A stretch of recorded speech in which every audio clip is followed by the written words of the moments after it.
Welcome to this edition of CBN News Weekend. I'm Charlene Aaron. Campaigns, speeches, debates. The 2016 political year is already in full swing. The president gave his final State of the Union address defending his legacy and saying America is still great while downplaying the threat of terrorism.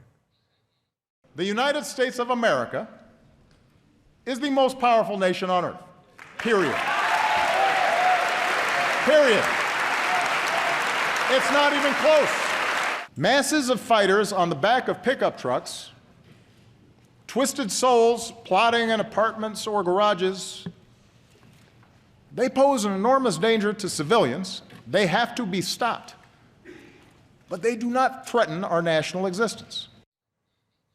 Also, Republican presidential candidates continue their debates in South Carolina Thursday, less than 3 weeks before the first voting takes place.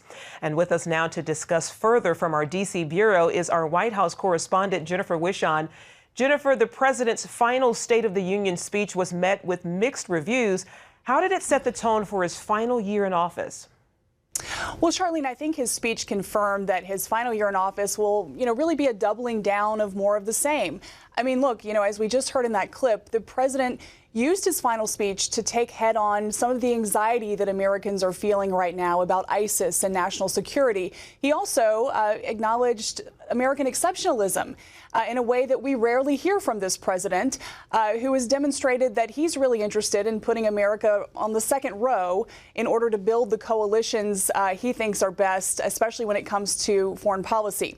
But one of the things that really stood out to me was his scolding of Americans who lash out at Muslims over concerns about terrorism without any mention of the Christians facing persecution here at home and abroad.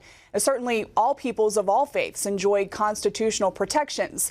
But in his speech, the president reaffirmed what's really frustrated Christians here in America, which is how the president is completely sympathetic for abuses against Muslims and often ignores those against Christians. And, an example of that is the president inviting, you may remember, the young Muslim student to the White House after he brought a homemade clock to school that his teachers feared could be a bomb. While, on the other hand, he completely ignored the dismissal of a Christian coach after he refused to stop praying privately on a high school football field after games. So, the president, I think going forward, we can certainly see him working with Republicans where he can on issues like criminal justice reform, which has vast bipartisan support. But we can also expect him to keep doing what he's been doing, which is to do as much as he can on his own to cement his legacy. Amazing. Well, let's talk campaign. What are some of the top issues candidates will be facing, and how could it affect their campaigns? Sure. Well, polling shows, speaking of terrorism, Americans are concerned about national security. So candidates are all going to have to demonstrate knowledge of foreign policy, knowledge of radical Islamic terrorism, and, have a plan about how they're going to keep Americans safe at home.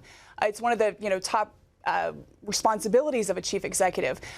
With that, immigration is huge, as Donald Trump would say.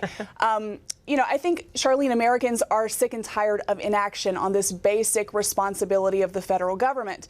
And along with that, government in general is an issue for all the candidates, this question of the role of government. While Democrat Bernie Sanders is out campaigning on all of the free government-funded stuff that he's going to offer if elected, many Republican candidates want to reduce the size of government. And finally, kind of along with that, an overall issue that the candidates are going to have to address is this overwhelming desire among the electorate for an outsider. So I think we're going to continue to see them all trying to demonstrate that they have the know-how without seeming to be part of the problem. And that is quite a challenge because I just saw today a Gallup poll conducted this month shows Americans see the government as the nation's top problem. So if you're campaigning to be the head of that problem, it's a challenge. Indeed. Well, certainly it's a big year ahead of everybody. And what should Americans, the American voters, what should they be considering? What should we be considering? Sure. Well, it is a huge year, Charlene. And, America is really at a crossroads, and the future direction of our nation is up for grabs. No matter who the Democratic or Republican nominees are, it's clear the nation will have to decide between two fundamentally different directions. And it's important, you think about the Supreme Court alone. President Obama has appointed 2 justices to the Supreme Court. He's revolutionized the nation's healthcare system and drastically changed the direction of our nation's foreign policy. He's certainly delivered the change he promised in 2008.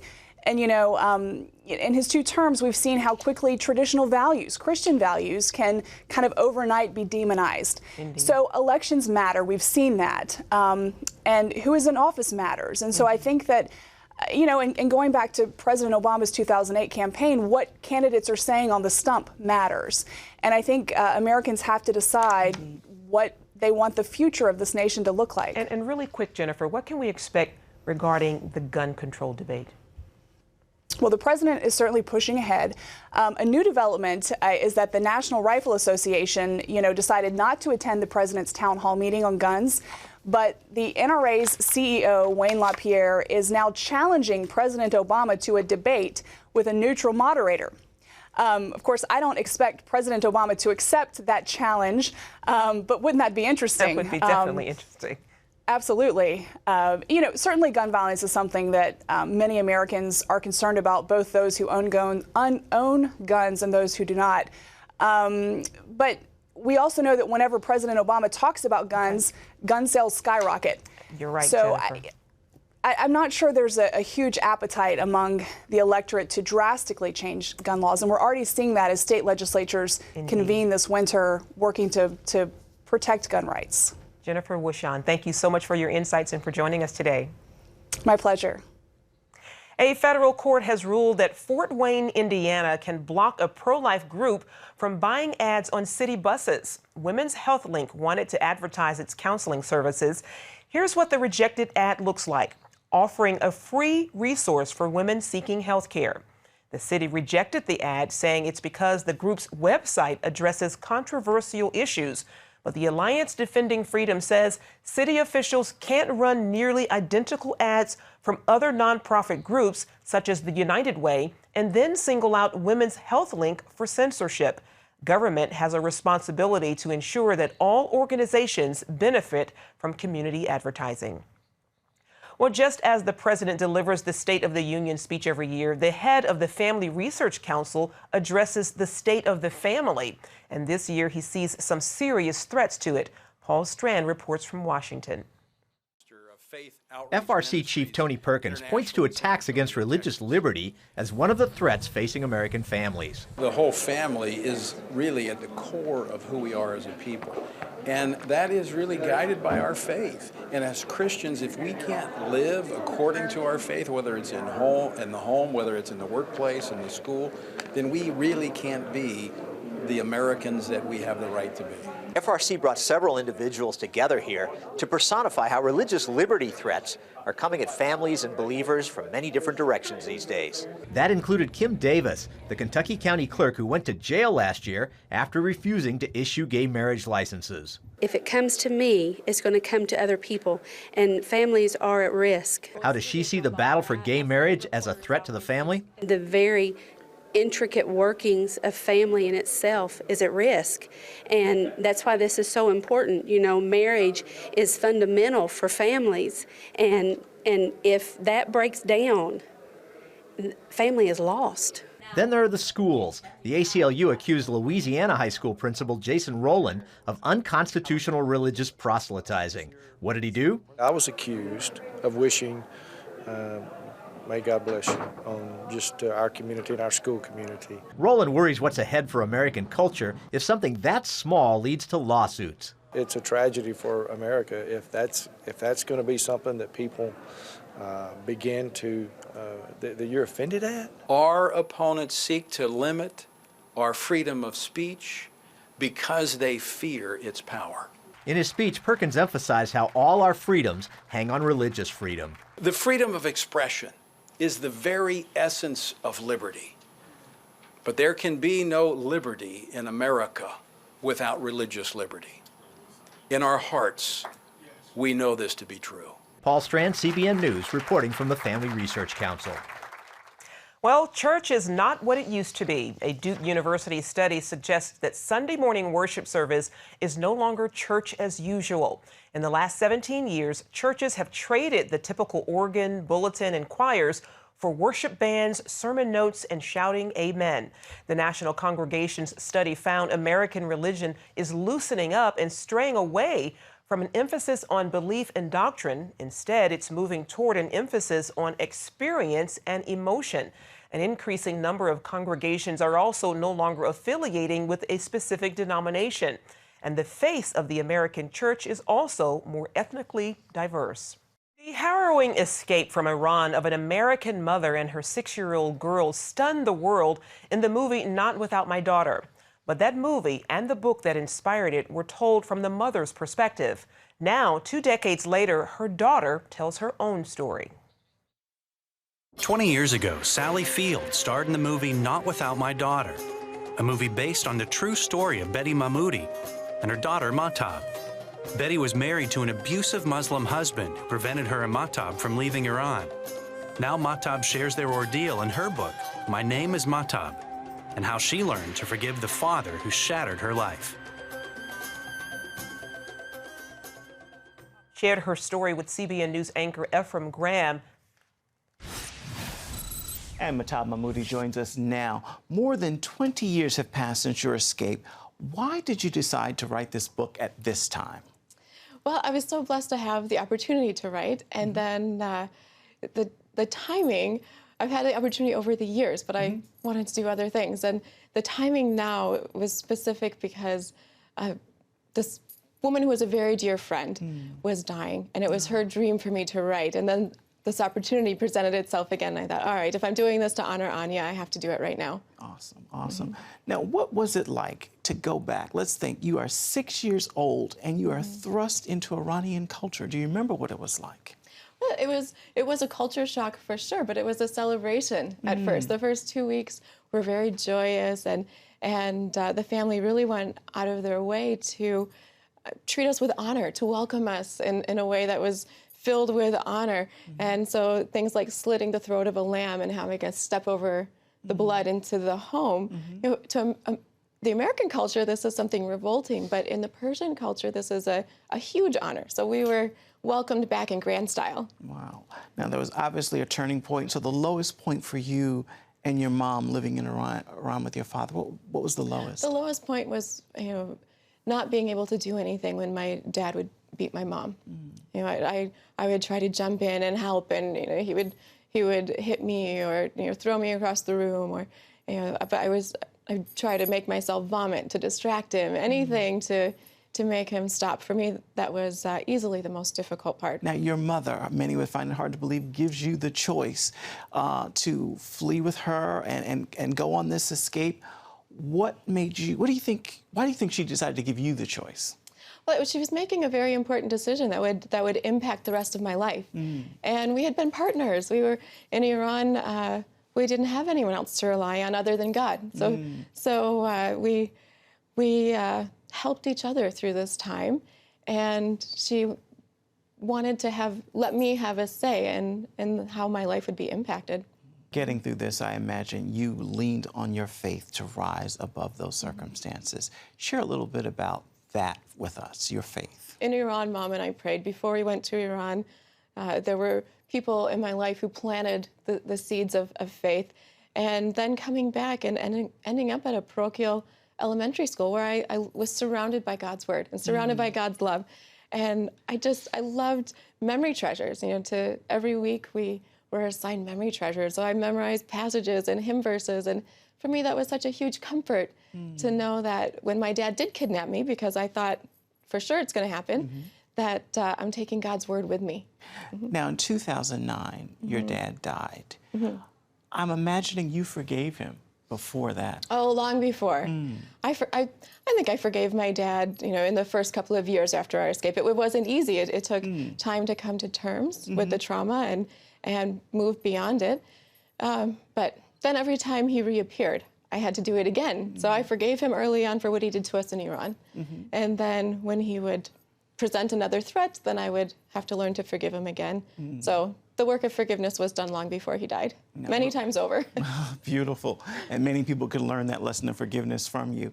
Now, one thing I want to mention is that you also were diagnosed with an illness throughout this process. Tell us about that. When I was 13, I was diagnosed with lupus. And I've been so blessed that for most of the years that I've dealt with lupus, I've been relatively healthy. When I was first diagnosed, I was very ill. And, you know, even there, God's hand was directing. He gave me an opportunity. There was a doctor in Germany who had an experimental treatment, and he treated me.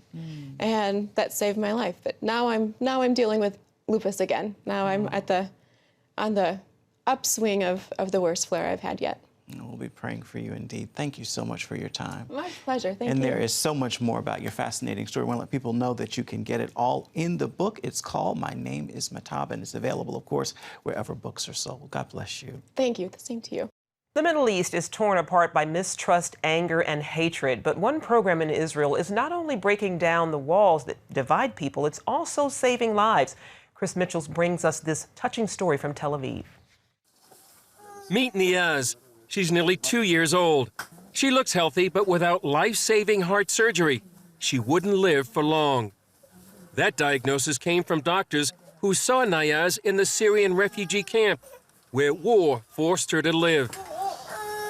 The decision to take her little girl to Israel was not an easy one for her mother.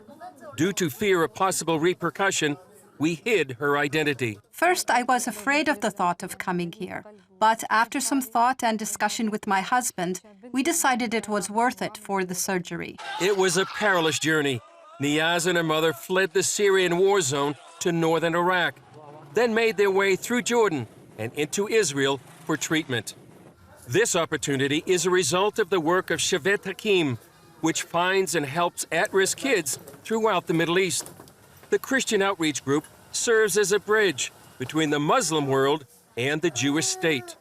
You know, we're grateful for the opportunity that the Lord has given us to partner, to be that middle, to be those people who can go places that the Jewish doctors can't go, people who can go places that the Muslim families can't go. We have been granted the opportunity to go to all the corners of the world and to bring a message of peace and of love. They work together with partners such as Save a Child's Heart and hospitals like the Wolfson Center in Tel Aviv. They provide life-saving surgery for children, often from places that consider Israel the enemy. Dr. Lior Sasson co-founded the program 20 years ago. Maybe people will call me naive, but I think dealing with the Palestinians and patients coming from enemy's countries, and they know what we did for their child, and it put everything in new perspective. It seems that we are not the monster that everybody wants to draw us. I think it's like trust-building steps. When Niaz arrived, doctors gave her a grim prognosis. She already had damage to the lungs. This makes the surgery even more difficult because it makes it with higher complication rates. As Niaz's mother prepared her little girl for surgery, doctors scrubbed up for an operation they knew would be challenging. Niaz has a rare heart defect. She has a hole between her two major arteries. Right now, doctors are trying to close that hole, but it's complicated because the surgery ideally should have been done more than a year ago. The surgery took several hours, required a team of surgeons, nurses, and technicians with state-of-the-art equipment. Shevet Hakim volunteers stayed with Niaz's mother as she waited and hoped for a miracle. It seems successful. There was a big hole between the two arteries coming out from the heart, the aorta and the pulmonary artery. Following the surgery, a team worked on Niaz for days until they could analyze the full extent of the procedure. What we see right now, what we saw in the echo following surgery, is although she came late, the results were amazing. Care provided throughout the ordeal made a huge impact on Niaz's mother. For many, it's like a Middle East peace plan. We experience fear, hesitation, distrust even of the Israeli doctors, sometimes of us. And what is really a blessing is seeing that distrust turn to love, seeing the fear turn to confidence, and seeing these kids' lives saved, and also seeing their parents and their families, their viewpoints radically changed for the good. Knowing that nobody else would do it, and the patient will die if we will not be doing the surgeries, and to see the patients recovering, it's beyond any description. Niyaz survived her surgery and headed back to Syria with a new heart. I'm very happy. I'm very glad. I thank all the Jewish doctors that treated our daughter, and I got good treatment from all the staff here. And also Shavat Akim, who brought us here to the hospital. She goes home with a scar that will serve as a reminder of a much brighter future. She will have a normal life. She can do sports. If her genetics is, then she can go to the Olympics. She can get married and have children. She can go to university first. She can become a doctor, whatever. Her prognosis right now is that of a normal child. What would have happened if she didn't have the surgery? She would have died.